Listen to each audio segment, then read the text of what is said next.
J'ai un ex avec qui je pourrais me remettre à n'importe quel moment. Hors de question. Jamais. Hello, c'est l'équipe Hotline et on va jouer à carte sur table sur les ex. J'ai retenté plusieurs fois avec mon ex. Non. T'as jamais eu de seconde chance avec la Non, genre c'est one try, reviens pas 2 semaines après pour me dire que tu t'es trompé parce que moi en fait je vais te casser tes vitres. Waouh.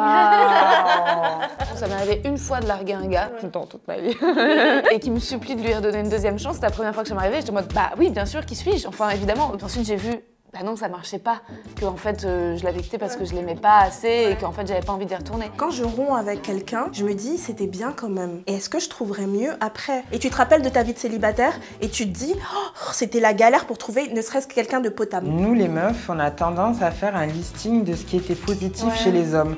Si vous remarquez, eux, ils font toujours un listing de ce qui va pas. C'est vrai. Ben en fait, ma belle, il faut juste faire un listing de leurs défauts et tu verras qu'en fait, il y a plein de trucs qui vont pas aussi. Je suis une meuf trans. Dans cette perspective déjà là, les hommes, ils ont tendance à croire que les meufs trans, c'est des êtres humains de seconde zone ou des femmes qui n'ont pas la même valeur que celles qui sont cisgenres. C'est pas vraiment des vraies femmes.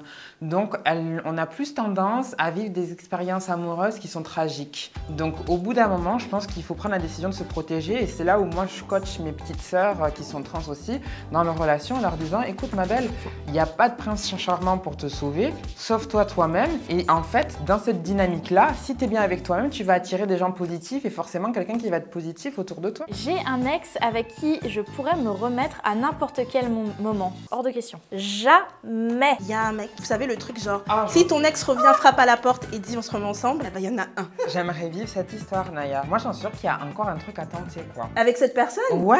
Bah nous... Moi, j'y crois, genre. Tu forces un peu, j'en suis sûre que ça marche. Si ça se trouve, c'est juste pas le bon moment. Moi, je pense que quand les couples sont destinés à se former, c'est une question de timing. Parfois, c'est la bonne personne au mauvais moment, mais ça veut pas dire que ce sera pas la bonne personne au bon moment un jour. Yeah, c'est chou. J'ai gardé une relation ambiguë avec mon ex. Évidemment. Mais plein de fois. Je me souviens d'un ex qui est toujours dans ma vie. On était célibataires pendant un moment. On avait un peu la dalle et on s'était dit est-ce qu'on n'en profiterait pas pour rebaiser quoi. Ça m'est arrivé récemment de revoir un ex. Je sais pas si c'est d'ambiguïté, mais de lui dire au cas où tu me donnerais ton sperme. Ah oui, c'est vrai, tu me l'as dit. Ah ouais, moi zéro ambiguïté. À partir du moment où je romps avec une personne, cette personne n'existe même plus dans mon spectre sexuel. Il n'y a pas de retour en arrière possible. Bah en fait moi c'est justement pour ça que je bloque. Je les bloque jusqu'à que mon attirance se termine. Après je les débloque parce que je m'en fous. Et à partir de ce moment-là, c'est qu'il n'y a plus d'ambiguïté possible quoi. Bloc. J'ai réussi à rester pote avec mon ex. Alors, moi je me mets au milieu. Oui, moi aussi. Alors déjà, il n'y en a qu'un seul avec qui je parle toujours, c'est mon ex-fiancé. Aucun autre de mes ex, j'ai plus aucune nouvelle et je ne veux plus en avoir. Moi, j'ai eu une très longue relation. Je suis restée pendant 9 ans avec un mec qui est formidable.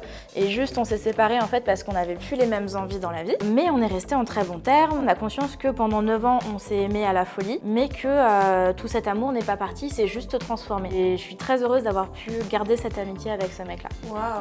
Moi, je me suis mis au centre parce que c'est pas mes potes. En fait, si on se croise, peut-être on se dit bah, vas-y, viens, on va boire un café. Mais on va pas provoquer une amitié en fait. Ouais. On est en bon terme, on s'aime bien parce que ça s'est très bien fini et qu'on s'est rendu compte que ça marchait pas, mais c'est pas mes amis.